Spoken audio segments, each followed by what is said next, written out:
We are live. We're literally live worldwide right now. Do you believe that? This is the What's on Sports podcast. Of course, you can download this show in full at any of your favorite podcast or iTunes locations. But we are live right now worldwide. You can listen to us on Facebook. You can listen to us on YouTube. And if you're lucky enough to be on those platforms, you can also see our faces.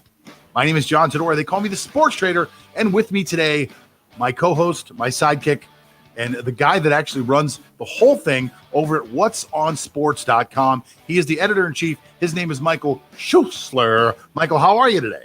Oh, I'm excellent, John. Happy Monday to you. How's it going over there? It's going pretty good, man. It's going pretty good. I had a fantastic weekend. We got a big show planned. We're going to talk about the whole weekend, everything that happened. We're going to go into detail about Joe Burrow's horrific injury. We're going to talk about Taysom Hill. We're going to talk about our teams.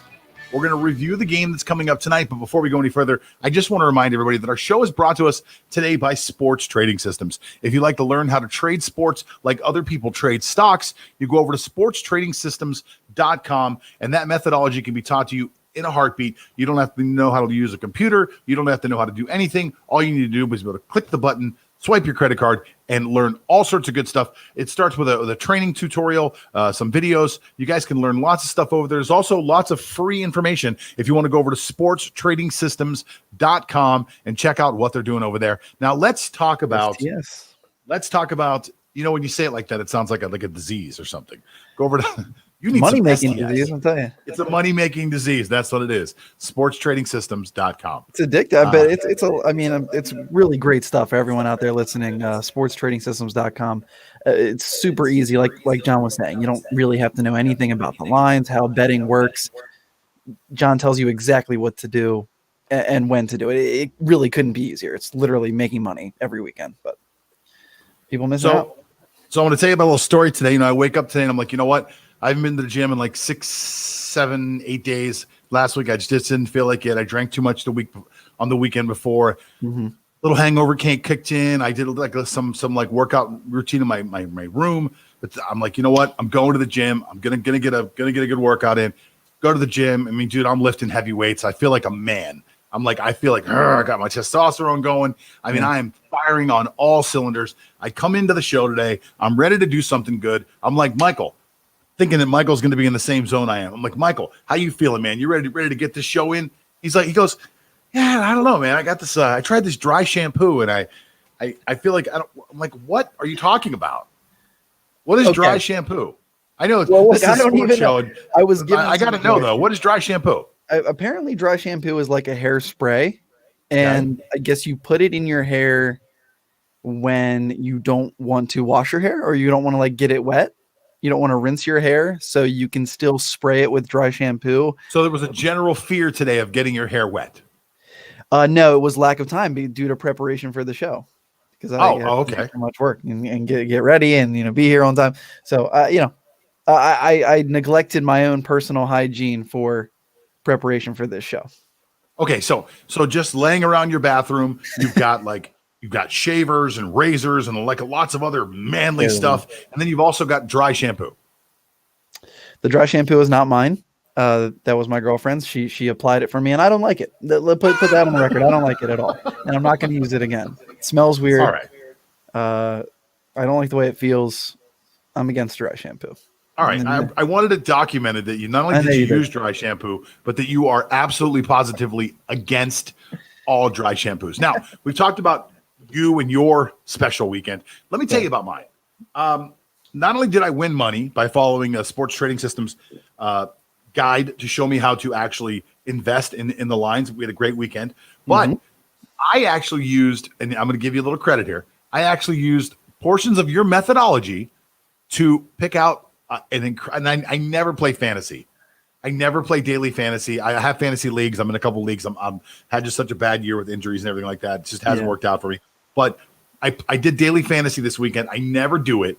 I went on to DraftKings. I put together one lineup, and I won almost $1,000.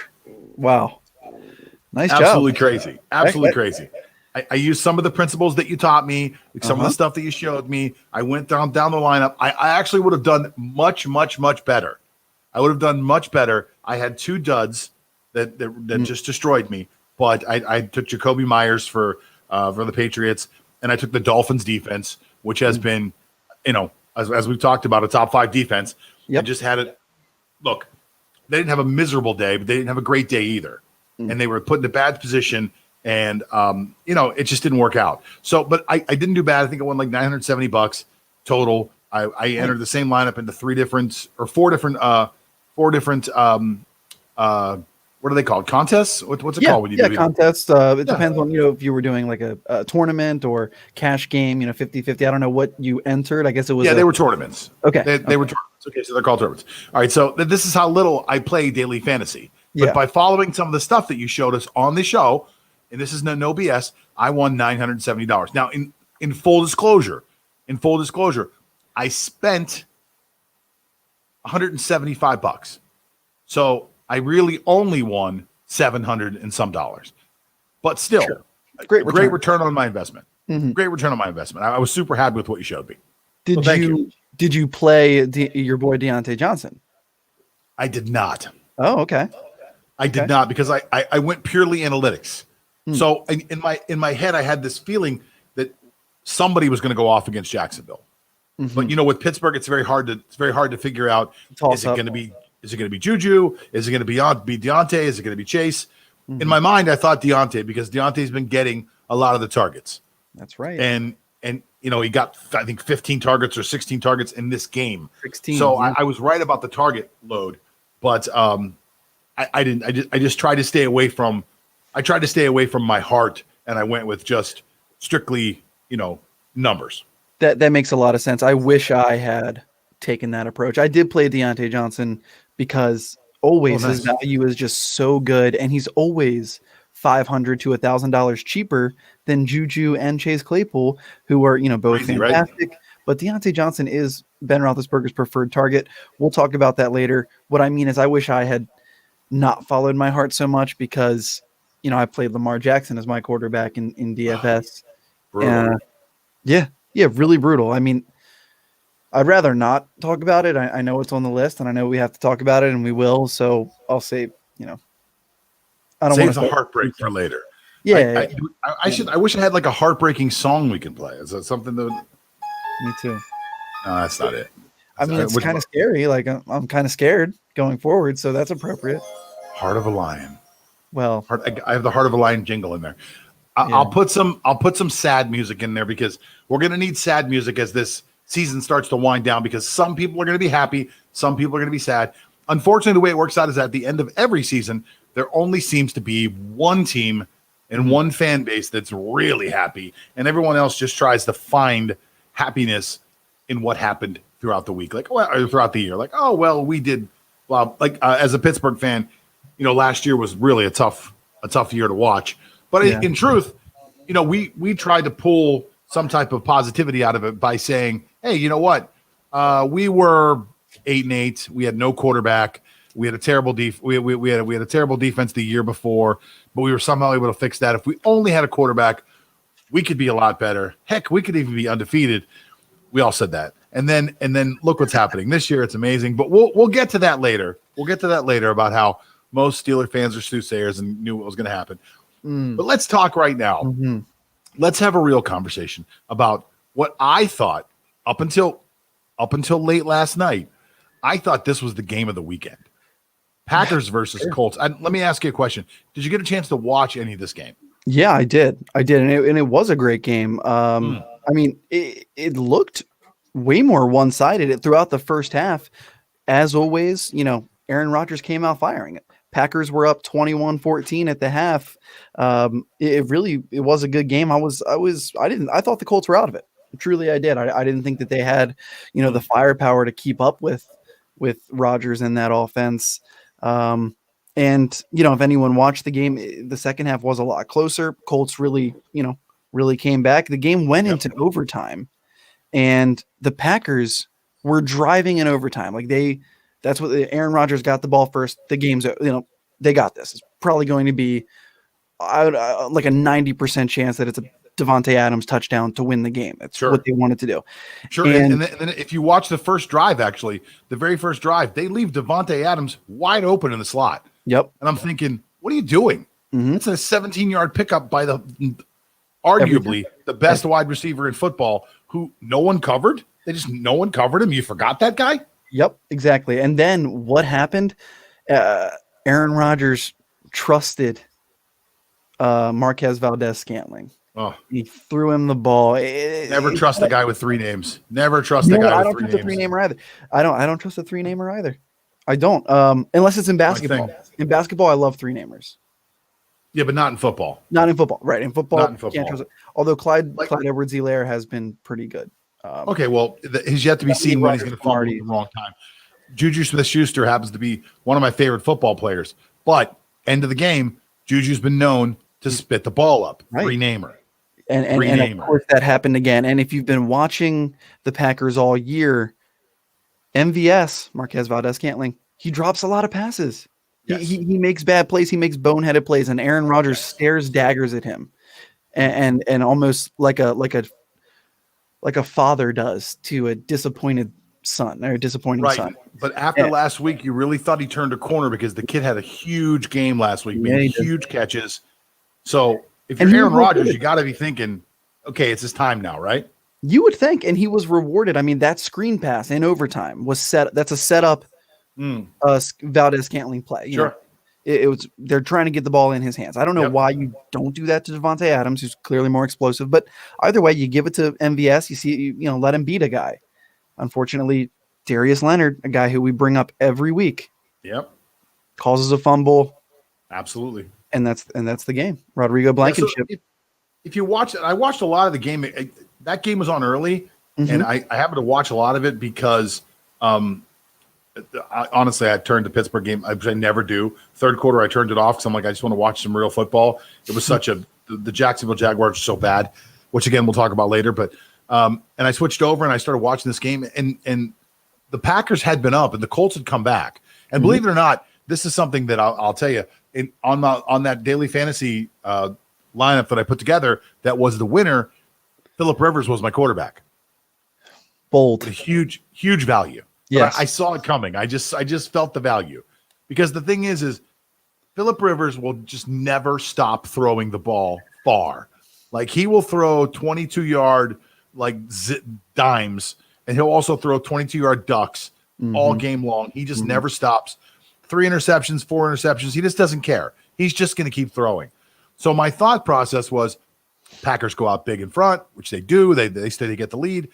Phillip's got to throw. He's got a bunch of nobodies. He's literally hitting the janitor. Like he's just anybody. Phillip just throws to anybody who's got a Colts uniform on. He's like, zing, zing, zing. People are catching balls, and the announcers are going, hey, good catch by. Who is that? Yeah. It was amazing. He just keeps it going. It's like finding fullbacks 12 yards downfield. He that's the one thing about Phillip Rivers you got to give him credit. He's never had a number one receiver, I think by his own choice. Because I don't think he ever just looks at one guy. He's just looking everywhere, screaming, "Dadgummit," while he throws the ball in a weird way. And comes back. They take the lead. Rodgers drives him down and ties it to take it to overtime. So that's what's amazing. As a Packers fan, you're like, okay, Rodgers is doing it now. We had it. We lost it. He's back. We get the coin flip. It's over. Yep. I'm literally sitting there thinking, it's over. Nothing's going to – I can't believe the Colts blew this game. And the Packers blew it. And that was an incredibly disappointing game for a lot of gamblers out there. I'll tell you that. Sure. That was a hugely disappointing game for a lot of guys out there. Yeah, but you brought up a good point about Phillip Rivers, spreading the ball around. Not one receiver had more than 4 catches. In fact, the leading receiver was Jonathan Taylor, who I'll talk about in a minute, the rookie running back. But, so not one receiver had more than 4 catches. And there were 11 different receivers who had a catch for the Colts that game. So Phillip Rivers certainly was spreading the ball around. I brought up Jonathan Taylor because they actually used him like a workhorse number 1 running back that everyone thought he would be, especially after Marlon Mack's injury in the preseason. Everyone thought, okay, Jonathan Taylor is getting 20 carries a game. He actually did get 22 carries for 90 yards yesterday, and he was really the backbone of that offense. Him and Phillip He's a Rivers stud. spreading the ball around. He is a stud. He was finally stud. used like one, and they were rewarded. And if we talk about Marquez Valdez-Scantling dropping, coughing up that fumble, I don't see Aaron Rodgers targeting him again. I'm not even kidding. I'll be surprised if he gets 2 targets next week because Aaron Rodgers is spiteful. He's on the list now. He's back on the list. He's back on Aaron Rodgers' shit list, and he is a spiteful son of a gun, Aaron Rodgers. So, yeah, bad news for MVS and anyone who uses him in fantasy. Well, listen, I thought that was the game of the day. Literally, by the time that game was done, my chest was beating. I was like, wow, that was such an exciting game. Mm-hmm. Great finish. I don't think there can be a better game today. I said that out loud. I'm done. I'm not going to watch any more games. It's going to be the best game of the day. Now, of course, I watched a bunch more games. None of the games early matched up to this game, in my opinion. I thought this was the most exciting game. 2 gunslinger quarterbacks going at it. 37 years old, 38 years old. These old guys are playing lights out this year. I mean, but Ben Roethlisberger is probably going to win the MVP. There's just so many older guys that have such great years going on, making these young guys, really showing these young guys how to play. And then the late game comes on. Mm-hmm. And I'm talking about Chiefs versus Raiders. Busgate is happening here. And I mean, look, I know we're going to have this debate. I know exactly what we're going to talk about. Mm-hmm. But before we go any further, let me just tell everybody, it's the What's on Sports podcast. You can download our show off of any of your favorite podcast places, including iTunes. Now, go ahead and do what you're going to do. I know what you're going to do already. I mean, you're talking about old quarterbacks, 37, 38 years old, who are still playing excellent football, and they are. Because listen, old guys do it better than young guys. In most cases, that's true, but there is one young guy. There is one young guy who, I mean, what more can you say? Patrick Mahomes. Just Google it. What more? I don't know. What more can we say about Patrick Mahomes? Tell me. He's a 99 in Madden. He's a 99 in Madden, which is appropriate. There's nothing else you can say about Patrick Mahomes because all the hyperboles have been thrown out there. He's the best right now. He's the best ever. I don't know what more I can even say. Because I'm literally speechless when I watch him make plays like he makes. It seems every third down, every 3rd and 12, he's backpedaling 15 yards, 3 defenders coming at him. He's twisting his body to the left, slinging the ball to his right, and it's a dime every time. Perfectly catchable to where only his receiver can get it. And, it's either Tyreek Hill sliding out of bounds or Travis Kelce catching it in between 3 defenders. It's absolutely amazing. And he did it again. And he did it when it mattered. Fourth quarter, driving down the field. Of course, he connects with Travis Kelce for a game-winning touchdown. And I knew that was going to, like I said, I knew the Chiefs were going to not blow this series against the Raiders. I did think it would be more of a blowout than it was. So I got to give the Raiders and John Gruden credit. Even Derek Carr, who himself hit 11 different receivers this game. So Derek Carr looked very good last night. Yes, he did. And matter of fact, I believe Patrick Mahomes had 2 touchdowns and an interception, and Derek Carr, who obviously could not be possibly as good as Patrick Mahomes, had 3 touchdowns and an interception. So I'm sure it was an accident. Well, it's not an accident. It's just that Clyde Edwards-Helaire and Le'Veon Bell had 3 rushing touchdowns combined from inside the 5. And, any one of those could have been a Patrick Mahomes touchdown. He just chose to give it to the rookie running back, give it to Le'Veon, who has been truly a great role model. Not as selfish as we thought he was, not displaying the ego that we thought Le'Veon had. He's really, according to the Chiefs camp, he's been a real role model for Clyde Edwards-Helaire and has been selfless, and he was rewarded with a goal line carry and got himself a touchdown. Just to be clear, I know the national media likes to run with these very dramatic stories. If I can just be clear here, when Le'Veon Bell was in Pittsburgh, he was not a bad citizen.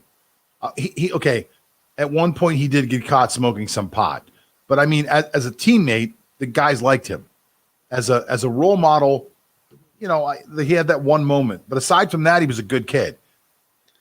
Le'Veon Bell's biggest issue was about money. And when it came time to get paid, he wanted to get paid. And look, there's a fairness to that, in my opinion. Sure. You want to get paid to do your job and you want more money, that's fine. You can negotiate. Now, to me, Le'Veon Bell asked for too much money. He wanted to be paid like a number one running back and a number one wide receiver, which was ballsy considering he was on a team that had Antonio Brown, who was actually a legitimate number one receiver. So you couldn't possibly say you were a number one receiver if you already have a number one receiver. So I think you could argue that they were both number ones at their position, during their prime of the Steelers. They were both there was an argument for, I think Antonio Brown at some points was head and shoulders above everybody else. There was an argument that Le'Veon Bell was in the top conversation, top 2, top 3 guys. So there was an argument that he could be there. And there was an argument that Le'Veon Bell brought different elements to a game that other running backs did. One of which that he never got enough credit for, in my opinion, was Le'Veon Bell was a great blitz pickup guy. Le'Veon, you could put Le'Veon Bell right next, side saddle with Ben Roethlisberger, and that blitzer never hit him. Yep. Le'Veon would take that guy on dead square. He's a good football player who gets in my opinion, a bad rap for wanting to get paid. I also truly believe that Le'Veon Bell is individually responsible, along with 2 other players, David Johnson and Todd Gurley, for making sure that running backs never get paid that way again. And if you want to add in Ezekiel Elliott to that mix, I think that these 4 guys are prime examples as to why you should never pay a running back that amount of money. I think you're going to see a trickle-down effect from that in the next few years, and I believe we'll be talking about Le'Veon Bell 5 years from now when we say, oh, man, the best athletes don't play running back anymore. Right. Running backs don't get paid the way they used to. Running backs don't have the careers that other positions do because you can churn them and you can burn them. And 2 years later, you find that kid from Jacksonville that's wasn't even drafted. That's playing for $1.50 this year. And some free chips. He's like, oh, cool. I get Oreos. Yeah, it's good. Go out there and run. And we're gonna run you till the wheels come off. We got you for 2 or 3 years off of an undrafted rookie deal, and you just run them until they never get hurt. I mean, that's really what you're hoping for. Now, yeah, and that's what the Steelers did with Le'Veon. They were giving 300 touches a year. Sure. He's like, dude, I can't do this. I mean, literally, my career is going to be over if I do this for another 2 years. So I'm gonna need to see some. I'm gonna need to see some reward. And to that point that you make about contracts, I think Christian McCaffrey became the highest running back ever this offseason. And what happens? He misses 9 out of 11 weeks. I guess 8 out of 11 due to injury. So, that's a fair point, and it's a shame to see because And if you want to be honest, you put Mike Davis in there, and he's not quite McCaffrey, but the guy's produced. He's not that. I mean, you're right. He's not McCaffrey, of course, but not McCaffrey, but he's producing. That's system. Yeah, exactly. So, is it a testament to McCaffrey being an amazing player? I don't think that helps the argument. I don't think that helps the argument to pay a guy $19 million a year when another guy can go in and be in his position. Now, Julio Jones, can you put somebody in Julio Jones' spot and have Julio Jones? No, it just doesn't happen. Something that we will bring up later as well that has to do with Julio. Yeah, and I think injuries are a part of the game. So you hate to say, well, a guy got hurt, but obviously, I don't think anybody takes a beating quite like a running back does. I mean, those guys are in 7, 8, 9 car accidents every game. I know. The feeling of a car accident. It's absolutely insane, and that's why they do deserve to get rewarded, I think. But we've talked about before the correlation or lack of correlation between having a top 5 paid running back and having a Super Bowl ring. That it doesn't exist. So when you do spend money on your running back, you are not winning championships. I mean, it's a tough investment in the long term. When they hit that second contract and they want 16, 18, 15, 16, 12, 14 million dollars, and you put that money in there, you're wasting a lot of money in a position that you don't need to waste that kind of money on. Now, one position that you just cannot go without, because it's really hard to find a good backup, is quarterback.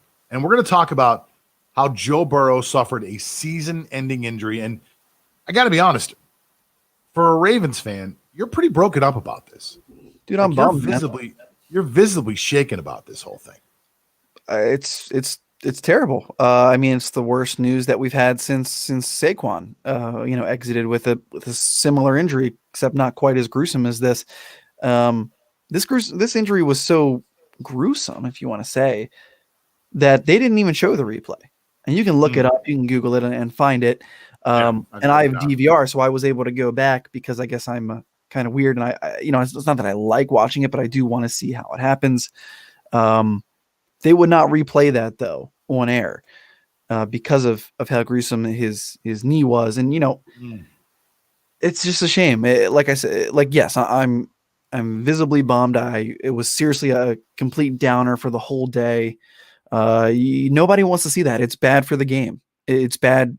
It's bad for the Bengals, obviously, but it's just bad for football. It's bad for fans. It's all around bad news. I loved it. No, you didn't. I was super excited about it. No, you weren't even excited because I just like to take the other side. I like to take the other side of the argument. I know, so but I thought it was great. Well, I was like, oh, good for him. Screw this kid. Nah, down. No. He already got paid. The Bengals weren't a threat. It's not that he got paid, but like that, like we don't know the extent of that injury. I think he's getting MRIs today. He seems positive, which is good.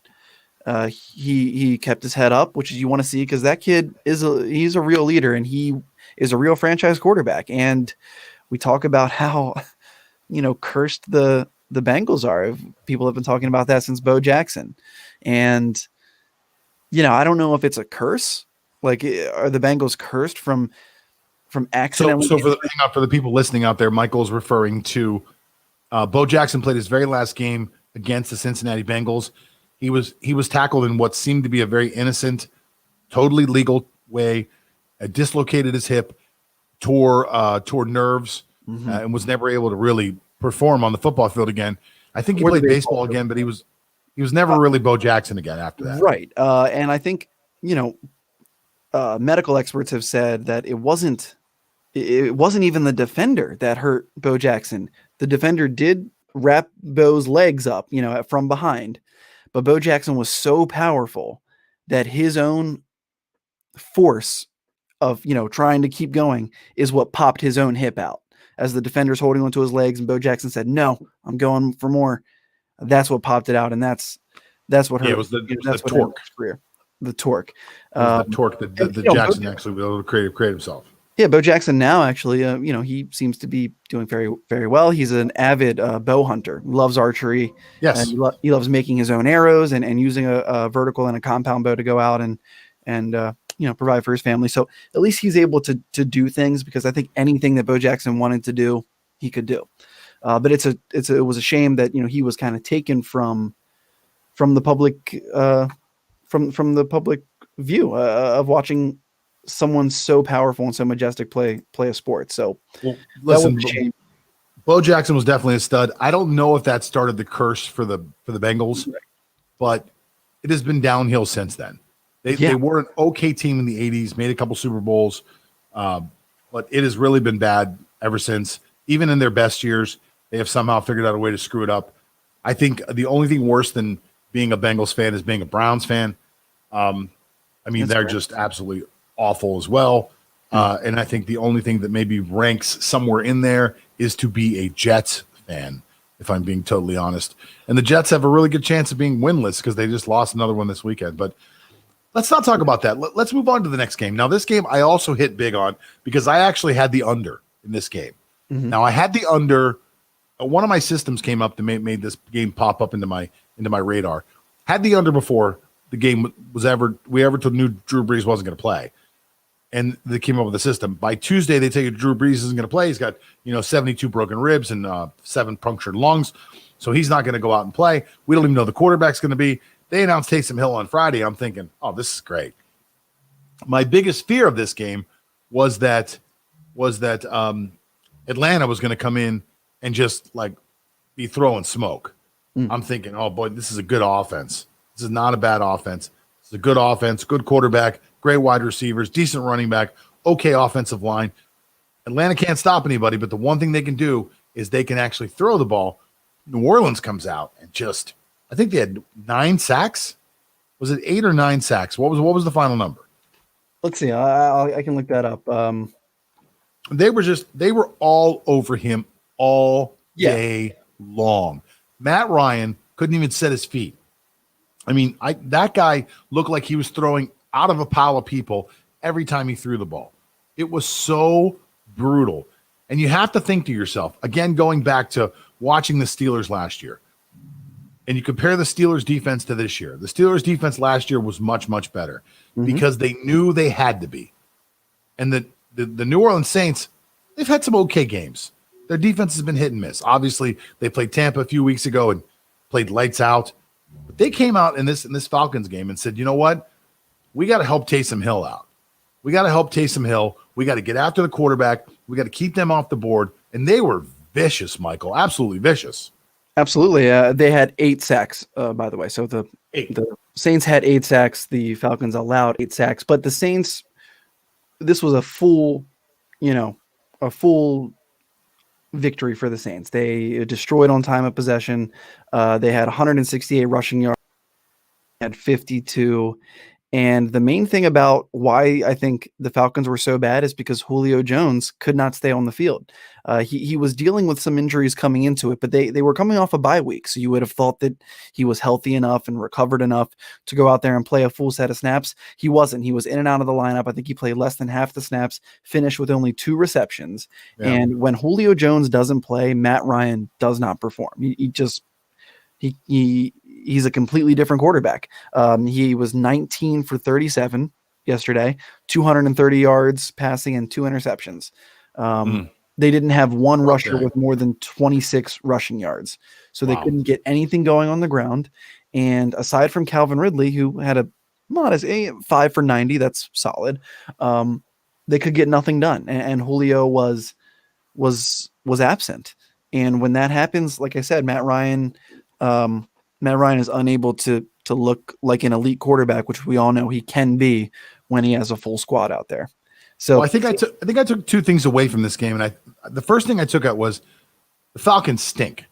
I mean, they just stink. I mean, almost in every facet of the game, they stink. They were poorly coached to start. They got rid of their coach, hasn't gotten any better. That entire franchise needs a complete overhaul, including as much as some people don't want to hear this, including moving away from Matt Ryan, possibly moving away from Julio Jones, and moving into a direction where they can build the franchise up again. They need somebody in there who can actually draft good players. It's been a nightmare to watch them the last few years. They have not been a good football team. But I'll tell you something else that we learned. The Saints are a very good football team. A very good football team in all facets of the game, like you mentioned. Special teams, defense, and somehow being able to take Taysom Hill, who, I got to be honest, didn't look bad. No. He didn't look bad. He didn't come out with the Lamar Jackson type of offense I thought he was going to. He literally backed up and took 5 steps back, 5-step drops, 3-step drops, was moving the ball around, found Michael Thomas a lot. Michael Thomas had his best game of the year, I believe. Yep. I mean, just really, really moved the ball around. Now, the one thing that scares you about Michael Thomas having his best game of the year with Taysom Hill as the quarterback is just simply this, and I'll let you fill in all the blanks here, but Michael Thomas is most likely the first read on most plays. So it has to make you wonder, a new guy like Taysom Hill drops back, first read, Michael Thomas, boom. First read, boom. He was getting rid of the ball very quickly. Thomas was open on most of those plays. But it does worry you in the weeks going forward, because this looks like it's going to be an extended period off for Drew Brees. It does worry you in the weeks going forward, saying, is he a one-read guy? Or can he do that second, third, fourth read? Can he move his progressions as fast as he needs to when the game speed is going at professional level and not just practice? That's a fair question. And, we won't know the answer to that until we see them actually play a competitive game. Like we said, this really wasn't a competitive game. Falcons had no shot. But you love to see Taysom Hill was efficient. 18 for 23 and 230 yards. I mean, no, that's not lighting anything up. But like you said, that's not running back territory. That's not That's the most passes Taysom Hill has ever had to throw in his NFL career. Yeah. It's a season high or a career high completions, attempts, yards, everything. Well, So I think he had seven attempts in his entire career going into the game. right. So yeah, of course he set career records for everything. Yeah, but it's still good to see that efficiency. He didn't have a turnover. You love to see that. You can't say that about Daniel Jones, who might throw for 350 yards, but he's going to throw 4 picks, so it doesn't matter. And also, Taysom Hill did what he got. He did what he does, and he got it done on the ground with his legs. 2 rushing touchdowns. You love to see it. I mean, and finding Michael Thomas, like you said, Michael Thomas did have his best game of the year, and Michael Thomas looked like himself, where every third down or every completion of Michael Thomas is good for 11 to 12 yards every time. Well, let me ask you a question. Let me just throw this out there. And maybe I'm a little bit like, maybe I'm crazy. Maybe I'm talking crazy right now. It's very possible that I'm talking crazy. I just want to make sure that we're clear. There is a possibility that I'm talking crazy. But let's imagine that Taysom Hill continues to play this way. Exactly this way. He's efficient. He's moving the ball with his legs. The one thing I did notice was that Sean Payton was able to design some plays that had some rollouts where they can move the pocket a little bit, which was interesting because that's not something that you've seen New Orleans do traditionally very much with Drew Brees and the quarterback. Right. Drew Brees comes back healthy 3 months from now. I don't know the healing time for, 3 games from now. I don't know the healing time for broken ribs. It could be something that stays tender for the remainder of the regular season plus postseason. Could be something he's healed from. I believe it was, if I'm not incorrect, I believe it was 11 cracked ribs. So that's not a small. I believe it was 8 on one side and 3 on the other. From what I read. I'm not like I think I'm kind of an idiot. So how many ribs does a human have on each side? I don't even know. 12? I think you have 16. 16 on each side? Maybe you have 6. Maybe it's 12. And I don't even know how many ribs you have. You're not an idiot. I don't actually know how many ribs I have. I mean, I'm fat, so it's like I have never actually felt my ribs. 8's a lot. Okay, that's a lot of broken ribs, and I don't know how long that takes to heal. And maybe he'll feel okay enough to get out there and throw the ball. But what happens? Siri, how many ribs does a human have? There you go. There we go. Let's hear Siri. The human skeleton has 12 pairs of ribs. See, people that are watching and listening to this are learning things they never thought they were going to learn. So it's 6 and 6. He cracked 11 ribs. That's a lot. That's a lot of ribs. How is it possible? They said he cracked. Maybe there were 8 fractures on one side and 3 on the other. Okay, that's fair. But like I said, I don't know how long that takes to heal. But it's not about, like I said, he feels comfortable enough to get out there and throw some passes and take some snaps. But what happens when he gets hit the first time, when a 300-pound lineman lands on his ribs like that? Does he come right out of the game? We'll see. He's older. He's like 41. So we'll see what happens, with Drew Brees. But to your point, or maybe to counter what you said, I don't think there's anything wrong with Michael Thomas being the first read for Taysom Hill, for Jameis Winston, for Drew Brees. Michael Thomas should be the first read every time. He's Michael Thomas. And if Michael Thomas is covered, you have the best active satellite back coming out of the backfield in Alvin Kamara that you should be giving the ball to 25 to 30 times a game anyway. I don't care what the game script is. Put the ball in this man's hands. Let him do something. And I think that's going to be their offensive game plan going forward. Those are 2 of the best offensive players, skill positions in the game. I don't care who's behind center. As long as Taysom Hill doesn't turn the ball over, which which he didn't seem to do, and we know that is what Jameis does. So maybe that's why Sean Payton's like, let's not, throw 4 interceptions today, Jameis. Let's give it to Taysom Hill.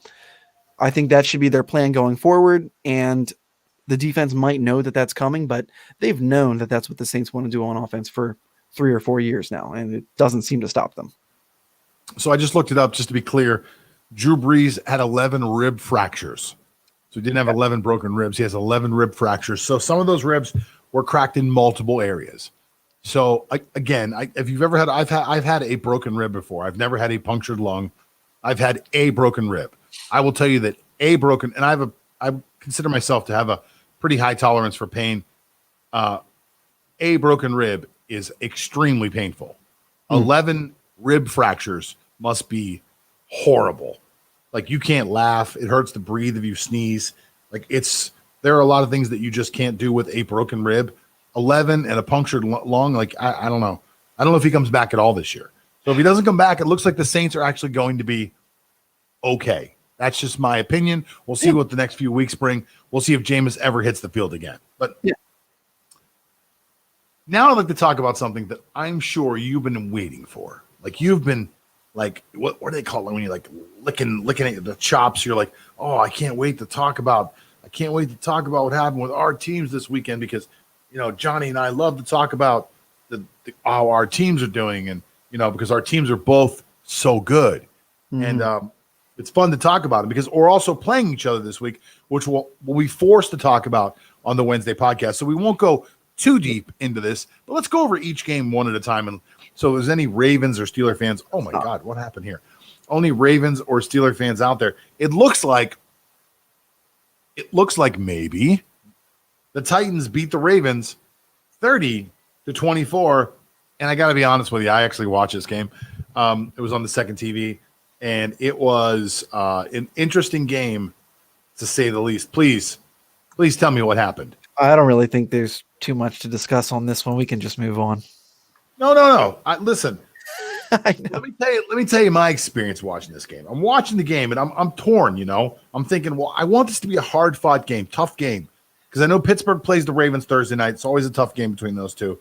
But if Pittsburgh come out of Jacksonville fairly unscathed, not a lot of injuries, you know, not a lot of wear and tear from playing at a actual real football team, that would be great.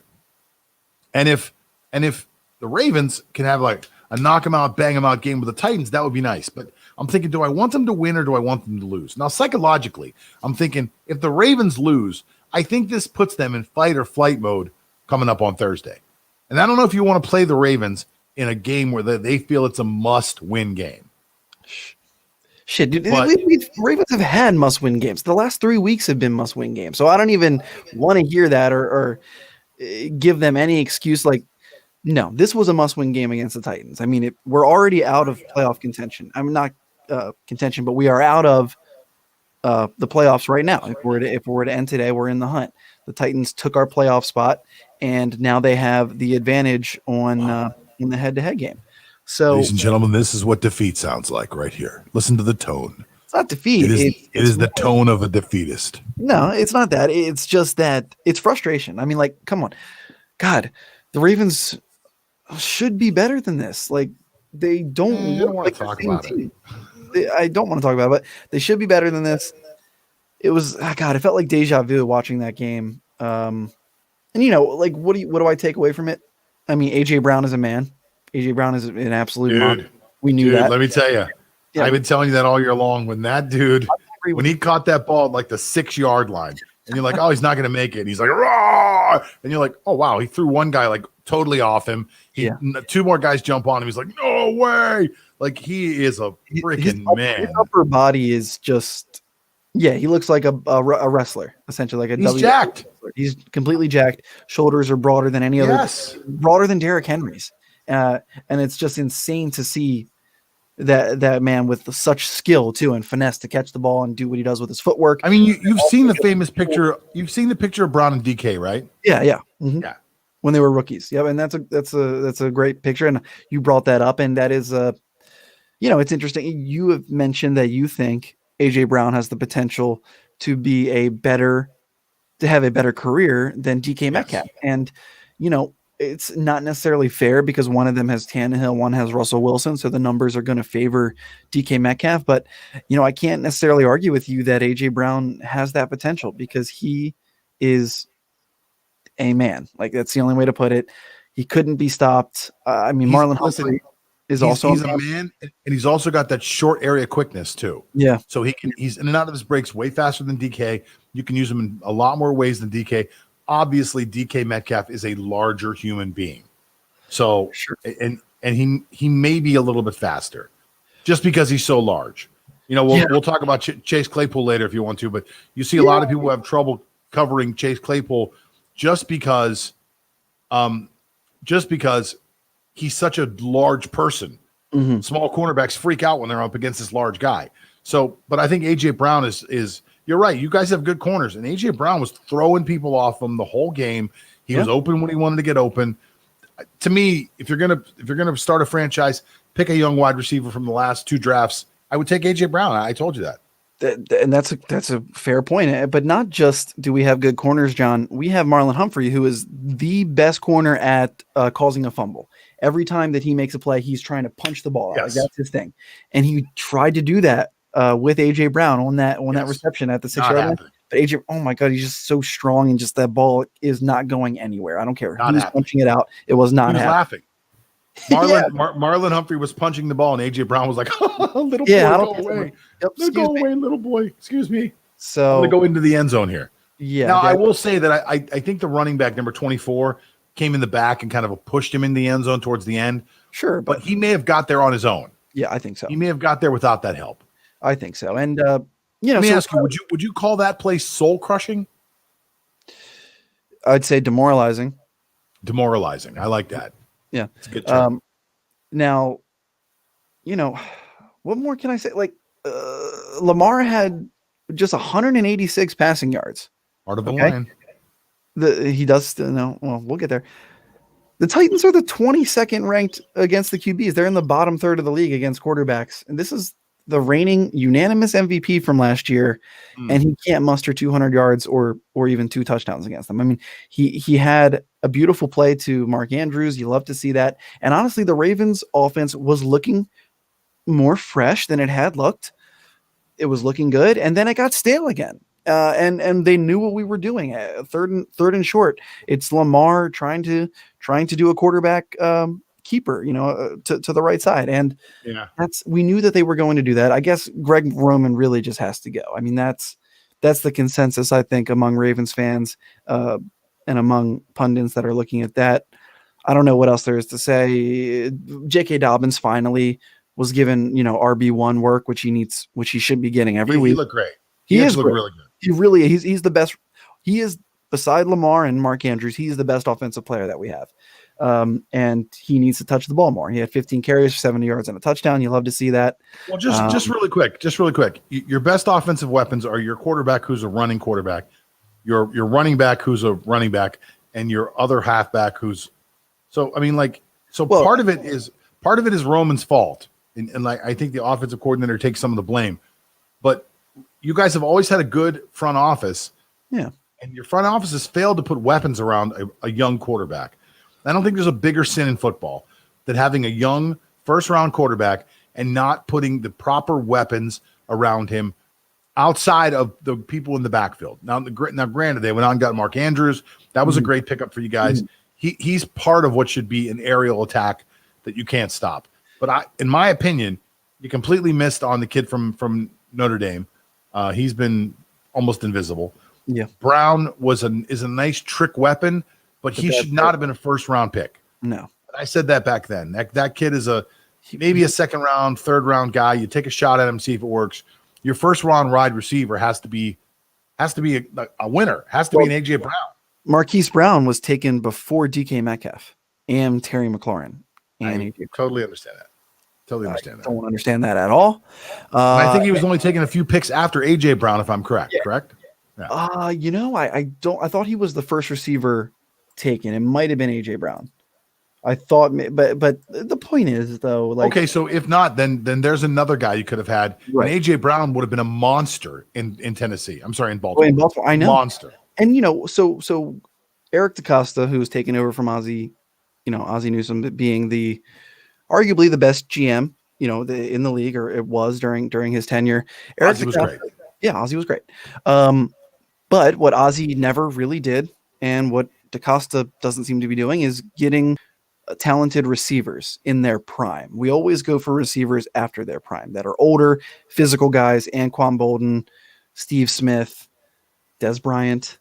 And those guys are good, but they are just like Des Bryant's not the guy. I mean, he looked pretty good and when he was given the ball and made some nice plays, but we have always shied away from receivers in their prime, afraid to pay them. And it shows, it shows with the weapons that we lack, where other teams have those playmakers, and Lamar is our playmaker, and he can't always do everything. So. Well, look, I think you always need to be able to surround your star quarterback. And And even if you don't think you have a star quarterback, I think any quarterback is better when he's surrounded by talent. And the one thing I can tell you, since we're talking about our home teams, is that the still undefeated Pittsburgh Steelers, who in full disclosure, I happen to be a huge fan of, are just absolutely loaded. I mean, to me, watching a lot of football like I do, I struggle, and I've never said this out loud on the show because I don't want to come off as the guy who like loves his team and he's like one of those people. But to me, I have never seen at least in the NFL right now, I've seen no wide receiver or talent package that can match what Pittsburgh puts on the field right now. I mean, they're the five wides. You got Juju Smith-Schuster, you got Deontay Johnson, who's a star in the making. You got Chase Claypool, who's a star in the making. You've got James Washington, who would start on almost any other team in the NFL. He'd be the Ravens. What's that? I said James Washington would be the Ravens' number one receiver. Put it that way. Yeah, absolutely. Yeah. James Washington or Juju would be the Ravens' number one receiver for sure. And then you throw in Eric Ebron, who is more wide receiver than he is tight end, and you just have these mismatches all over the field, and it's a really, really scary thing to watch.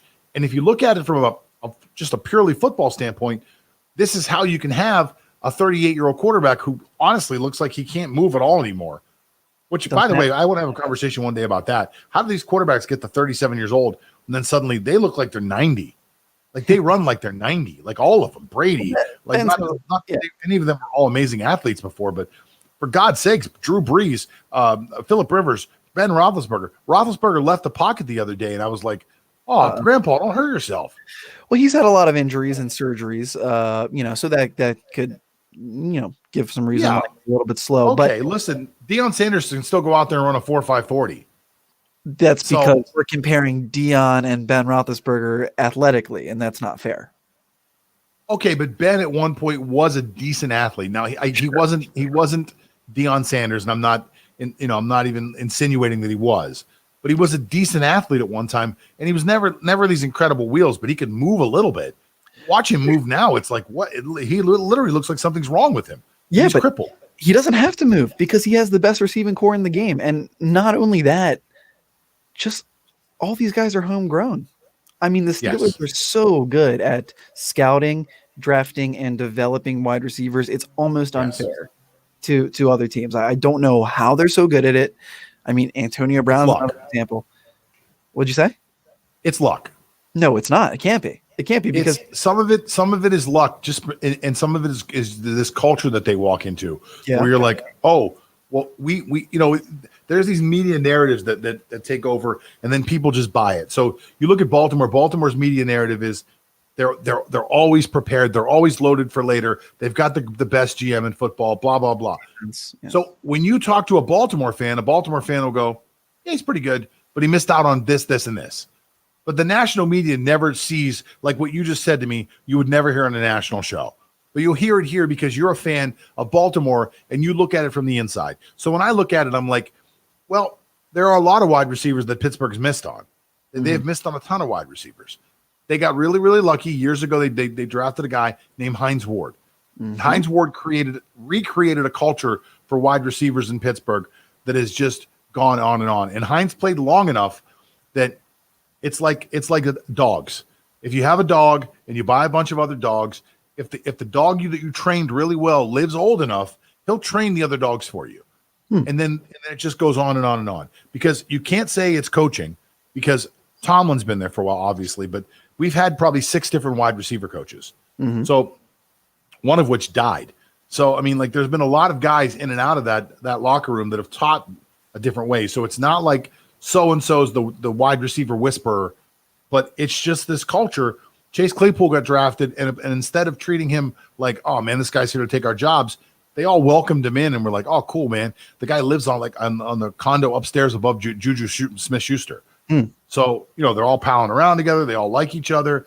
Even James Washington, who, like I said, in my opinion, James Washington is a good wide receiver. That's a top 20 guy. He should be on the field all the time. Barely gets on the field because they're just too deep. They're just too deep. And, I mean, that's a great point about the culture. Hines Ward, obviously, not only a great player, but by all accounts, a great person as well. So, you love to see him setting that sort of example, but it's also got to be scouting, right? I don't know who the scouts in Pittsburgh are, but they're so good at scouting wide receivers. It's insane. And I love Deontay Johnson too, who doesn't get as much attention. We talked about how in DraftKings, Deontay Johnson, for some reason, is always cheaper than Juju and even Chase Claypool, who's a rookie. It's his first year. Chase Claypool, by the way, is the only player to have 10 touchdowns in his first 10 games. Interesting stat that I saw. So I'm just going to point this out. I don't think he will be after this week. If they're that dumb that they haven't figured out that Deontay Johnson out of the last 4 games has more. I mean, like, I think he's got, I'd have to look again now, but it's somewhere in the neighborhood in the last 4 games of targets, 10. Then he only got like 2 or 3 because he hurt his ankle in the beginning of the game. Right. Then 14, then 16. So it's by design. They could say, oh, that's what they're giving us. It's either by design or somehow that guy's getting like the third best corner on the team covering him. And that's why they're throwing to him, because he could be a number 1 for a lot of other guys. He's getting the third best corner. I don't know why he's getting the ball so much, but the point is, I've been saying this since the beginning of the year. Deontay Johnson is Big Ben's favorite target. He just is. I know the Claypool's good. I know Juju's good. Deontay Johnson is his favorite person to throw the ball to. Yesterday, Deontay Johnson had 16 targets. Claypool had 8, and Juju only had 5. On his birthday. On his birthday, right? And Deontay Johnson still caught the touchdown, and then did the birthday cake celebration where Juju blew out the candle. I thought you saw that. Okay, yeah, I watched the game. Come on, you're a fan. How you like that? Well, listen, I don't want. We've talked about our teams a lot. I want to wrap it up. I just want to say something really quick about this game before we go to the next game, because we talked a lot about the Steelers. I want to make sure that we don't ignore the Jaguars, because the Jacksonville Jaguars, at least deserve us to say this. That is an absolutely awful team. I mean, that is an absolutely terrible franchise right now. Yeah. Absolutely terrible. Another franchise that needs to be torn down to the ground and then built back up. I just have this really weird feeling that it has a lot to do with the owner that they have there, who was a part owner of the Pittsburgh Steelers at one time and sold his part. The Rooney family owns the majority of the Steelers, and then there's a couple minority owners that they bring in every once in a while, and he was one of them. He sold his part of the Steelers, bought the Jacksonville Jaguars outright, and I think learned nothing while he was there. Must not. Just learned absolutely nothing about how to run a franchise, because this has been a nightmare experience. Nobody wants to stay there, and it showed on the field. The guys that were actually out there looked like they didn't even want to be there. It was such a terrible level of talent that this game should have been 40-3. And Pittsburgh just didn't put the gas pedal down, and looked like they were trying like new plays. And at some one point, it was like Ben was just like, just run out there and go to the right. It was like a really weird game. So Jacksonville Jaguars, if you're a fan of Jacksonville out there, you gotta start writing letters and emails and anything to get them to change what's going on. Now, before we go to our next segment, I just want to remind everybody one more time that this show has been brought to you by Sports Trading Systems, where we can teach you how to trade sports like other people trade stocks. It's an impressive design and implementation of a system that a lot of people say is very similar to some of the best traders in the world. So if you go over to sportstradingsystems.com, we will show you all of the good stuff that you need to learn how to be not just a guy who's throwing darts at a board, but a guy who's treating sports gambling as a business, using back-tested analytics to actually help you predict what's going to happen in the games coming up. Now, they're not all winners, but they win more than they lose, and they guaranteed, if you use the portfolio, if you use the aggressive system that's taught to you, you'll learn how to actually make money gambling. Now, we're going to talk about some of our gambling lines tonight, and we're actually going to review the game that's coming up. This is actually a great Monday night game, in my opinion. You got the Los Angeles Rams going in to the Tampa Bay Bucks, 2 well-coached teams, 2 teams 6-3, 7-3. Both these teams are vying for some part of a playoff spot. The Buccaneers lose, they're going to slip down into second place underneath New Orleans, and they've already lost to New Orleans. So this will pretty much make them a wild card team for sure. Exactly. Wild card team contention if they continue to win out. Right. The Rams have to win in order to stay in pace with Seattle, if I'm correct. Yep. And this is the playoffs. Like we talked about it. Some of these games right now are the playoffs. These are make it or don't make it games for these teams. What do you think about the Rams versus the Buccaneers? I think, like you said, it's essentially a playoff matchup between these two teams, just like we talked about with the Ravens. That was a must win. The Colts Packers. I mean, I know they're in different divisions or different conferences, but both of those teams needed wins there as well. Yeah, I think Rams Bucks, like, this should be an exciting game. I imagine most people will take the under because two very talented defenses. But it is Tom Brady. Let's not forget, and it is true. that maybe top 5 receiving core on the other side with Cooper Kupp and Robert Woods, Josh Reynolds. So there's a lot of firepower on offense on both sides, but also these defenses are known for putting the clamp on the opposing team. So I just am excited to watch a good game. I don't necessarily have a feel for how this game's going to go. I think a lot of the primetime games have not necessarily gone the way that we expected them to, but let's check out some of the lines for this game. So right now the over-under is 48.5, which is relatively low for both of these teams. Yeah, I think that's a very low over-under for this game, if I'm being honest. So this game looks to me, it's like it's going to shape up like either the Colts game or the Raiders Chiefs game, where it's just back and forth, and you look at 50 up. Interesting. Okay.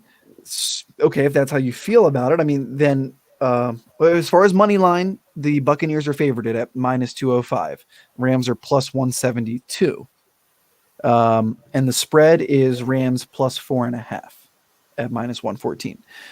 So I don't know. I could see the Rams winning this one. But then again, Jared Goff has not been very good on away games in prime time, so that kind of scares you a little bit. One thing that I love to look at is player props. I don't know if you've paid attention to any of those recently, John. I love player props. Let me just jump in here real quick. If I just want to speculate on this game, I haven't looked at the data yet, like I normally do, but I like to speculate on this game. Mm-hmm. I know the Rams don't travel well. I know the Rams are coming from West Coast to East Coast, which is always tough on a team. Mm-hmm. And I think it's even tougher when you're looking at these COVID situations. So I think that 4-point line is actually a little low, if I'm being honest. Okay. I think we're looking at, in my opinion, this is a 6-point game, and it should be. And I don't think that Vegas has adjusted for, because it's a tough to measure the difference between what they consider to be a normal game and what is now happening with the travel restrictions for COVID. And I think that there is something to do with that. And some teams are getting away. If you look at the Steelers right now, the Steelers right now are getting away with the fact that they're playing all games that are very centrally located. Sure. Travel has not been very, very difficult for them. And for a lot of the teams that are playing in the same division as Pittsburgh, they're dealing with the same thing. So even the travel that they're going to, I think the furthest we've traveled so far this year, and the furthest we may travel, would be Indianapolis or Tennessee. So that's not a large travel. No, you're not even going across the Mississippi. Right. And you look at the Rams, you look at that whole division, and they've got to really travel a lot more. And surprisingly, it's a very strong division. They played really well, but you have to wonder how much those games and that amount of travel is really affecting people. At the end of the year, I'd love to be able to sit down and go through the analytics and see the teams that travel from East to West Coast, what their normal winning percentage is, and and vice versa, East to West, West to East, and what that translates to in comparison to a normal year to this year. And I would be willing to bet a lot of money that you're going to find out that travel was much tougher on teams this year. I think that's a great point. But to be fair, geographically, teams in the West have always had to travel more. It just because it's so more spread out, obviously. So that makes sense that they have to do a lot of traveling. So you think that I agree 100%, but I think the travel is harder now because of COVID. Yeah, absolutely. I think there are more restrictions. There's more planning involved. There's more teams trying to get in, not stay very long. Where a West Coast team would come in like a day early, would come in on a Saturday, find some place to practice, let their bodies get adjusted, and they're not doing that anymore. I think now they're coming in Sunday night, doing a quick walkthrough before the game, and then playing Monday night. And I think that lack of being able to set up the way you normally do is going to affect teams a lot. And it's taking the place of the fact that there is no crowd. I think in Florida you're allowed to have 5,500 people in a stadium, which something, yeah. Yeah, we're looking at a stadium with 10,000 60,000 people. You're looking at 10% maybe. Yeah. So they're empty stadiums basically. So the crowd's not helping. But and it's got to be weird in Tampa when they shoot off those guns. Yeah, the cannons is just so loud. By the way, you said you weren't really able to watch the. I don't know if you were able to watch the Chiefs Raiders game, but Derek Carr's voice was just so clear. I loved his audibles where he just speaks so candidly to his offense. He's like, Darren, I need you, and then Darren Waller comes over on a what do you call that?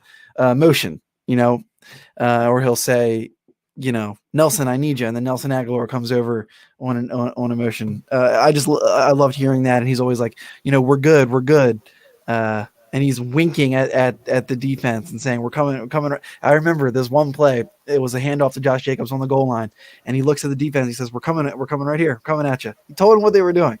He's smiling. I love Derek Carr. I don't think he's a great quarterback. Love his personality. I can see why John Gruden loves him. Anyway, that was just something fun. Listen. I'm with you. I love to see a player having a good time. Yeah. One of my favorite plays ever is a Cam Newton play. Cam Newton comes up to the goal line. He lines up, and I want to say that it's Clay Matthews actually says it's gonna be this. So it's gonna be a. He thought it was going to be a wheel route. He's like, wheel route, watch the wheel route. Thinks he's going to throw a wheel route to McCaffrey. Mm-hmm. And he goes, oh, you've been watching film, huh? Watch this. And he says something, he calls an audible at the line, and hits McCaffrey for a slant for a touchdown. And it's just like, that was amazing. That was awesome. You actually screwed yourself by saying wheel route. Right. Like, because why would you ever do that? Like, I never get that. Because he's going to audible out of the play. Why tell them what's coming instead of just knowing what's coming? Yeah, I get it. Why don't you have a code for wheel route? So you don't yell wheel route. He can hear you. He's going to call an audible. He calls an audible and scores a touchdown. There you go. You basically told him what you were set up for. Yep. And before we move off this segment and finish out the show, you said that you like this game to go over. I like this game to go over, but I don't think you gave us enough prop bets. Give me a couple more prop bets. That's what I was just about to do. So, let's look at the Rams receivers prop bets. Okay. Okay. Cooper Kupp, 57.5 receiving yards. I'm going to go over. I like the over on this too. Cooper Kupp, he had 20 targets week 8 against Miami, and he had 110 yards on that. Last week against Seattle, which should have been a great matchup, it was not particularly great for any of the Rams receivers aside from Josh Reynolds, where he only had 50 yards, 5 receptions for 50 yards. So this is definitely a tougher defense, but I feel like Cooper Kupp gets involved early, and if he has another double-digit targets, I can easily see him getting the over on 50. I just want to say I feel like Cooper Kupp gets involved early simply because Cooper Kupp is the safety valve, and they're going to be passing him. It's going to be a lot of pressure. Tampa's very good at getting pressure on the quarterback, and Cooper Kupp's going to be that quick little dump off. So to me, Cooper Kupp has 9-10 receptions this game. I hope so. I need him for fantasy. Yeah, and is good for 70 to 150 yards. Right. Really depending on the depth and how he takes off after he runs the ball. After he catches the ball. And then on the other side of that offense, we have Robert Woods, who's at 51.5 receiving yards. And last week at Seattle, I don't like Woods as much. Me neither. Yeah, I don't like Woods as much. Me neither. Now Woods does get some ground. He gets some rushing attempts, which you do like to see, especially in the goal line. They like to hand him the ball, within the 10 and get him into the end zone. So he's definitely serviceable for fantasy. And if you have him, of course you're starting him. But as far as this prop bet goes, if Cooper Kupp's getting over 57, I don't know if Robert Woods is getting over 50. So I'm kind of with you there.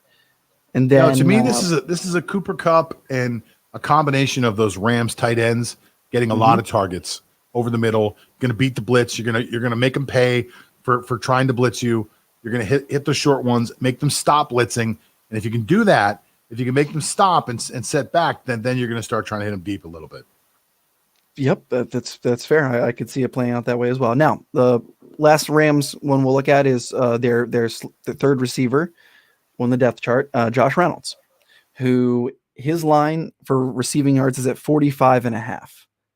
I like this. I like the over on this because I feel like a lot of attention is going to be paid to the more well-known explosive guys like Robert Woods and Cooper Kupp. And I feel like Josh Reynolds will just get some looser coverage or some maybe some forgotten or blown coverage, and he can hurt them, going deep. He had the best game and the most targets last week against Seattle. He had 10 targets, 8 receptions for 94 yards, his best game of the season. He hasn't been held under 40 yards since week 4. And his line's at 45.5. I like the over. What do you think?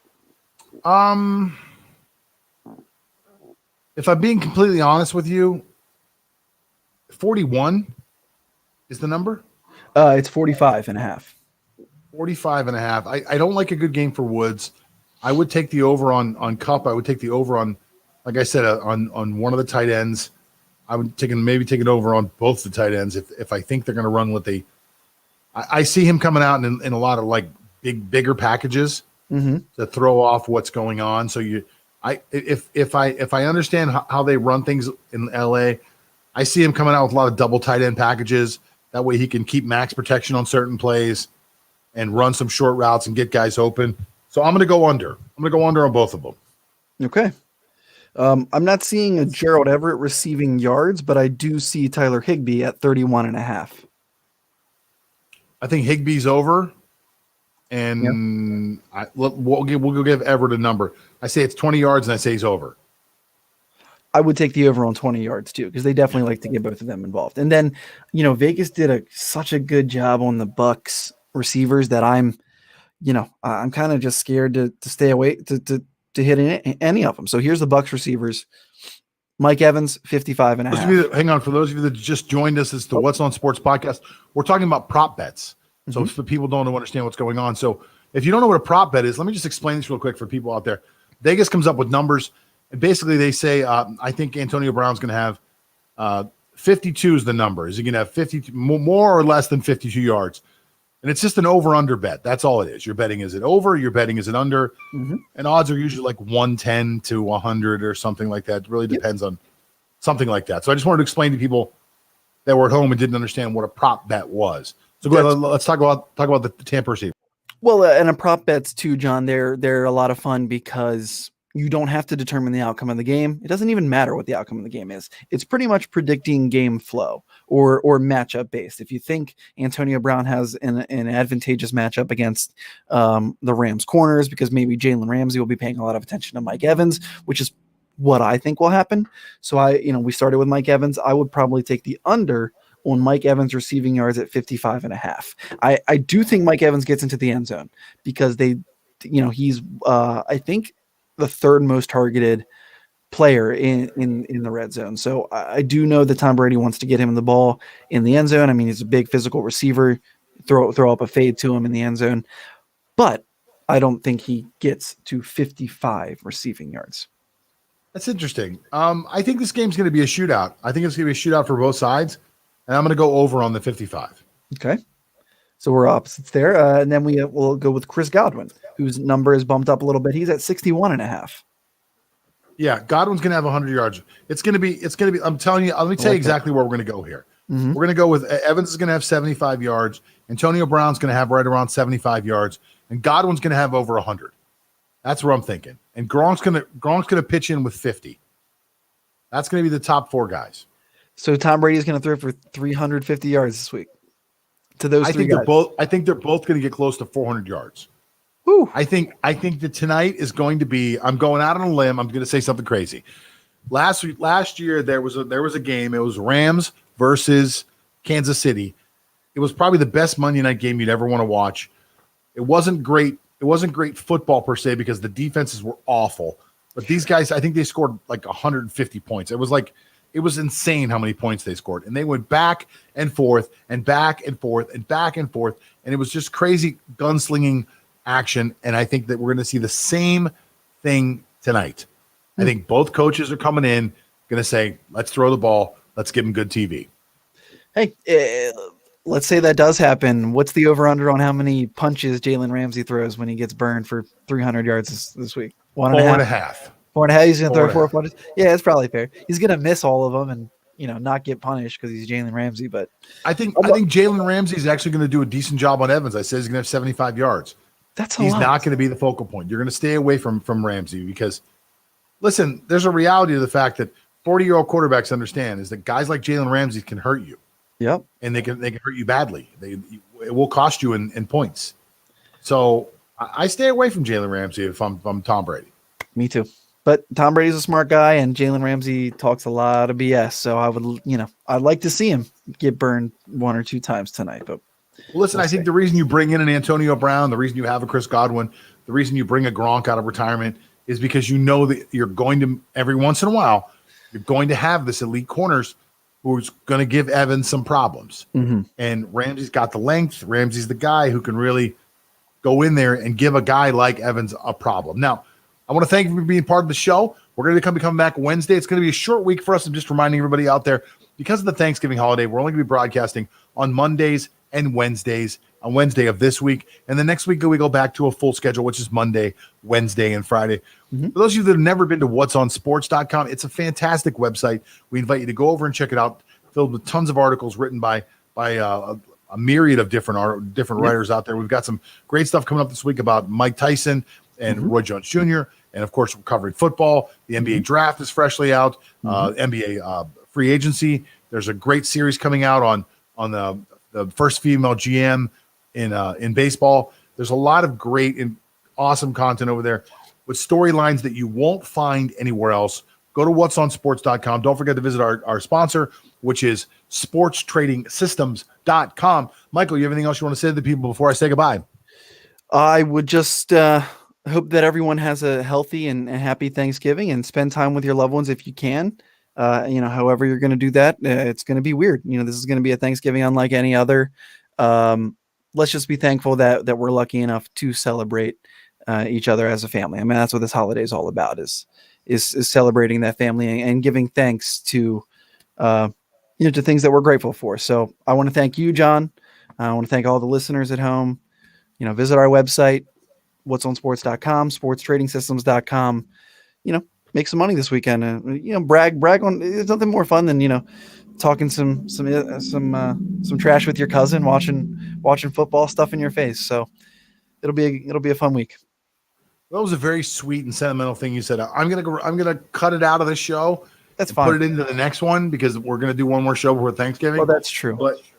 But we're gonna use that. We're gonna use that sentimentality to put into the next show where it fits. It's been hard for me to be positive with the shit the Ravens did this weekend and Joe Burrow. Like, come on. I know it's rough on you. I know you're having an emotional time, but don't worry. Somebody like me, I'm rocking my O's gear now. I'm dead inside. I feel nothing. I'm back to the O's, baby. Birdland. All right, guys. We'll see you again next week for another fantastic podcast from the people here at What's on Sports. Thank you.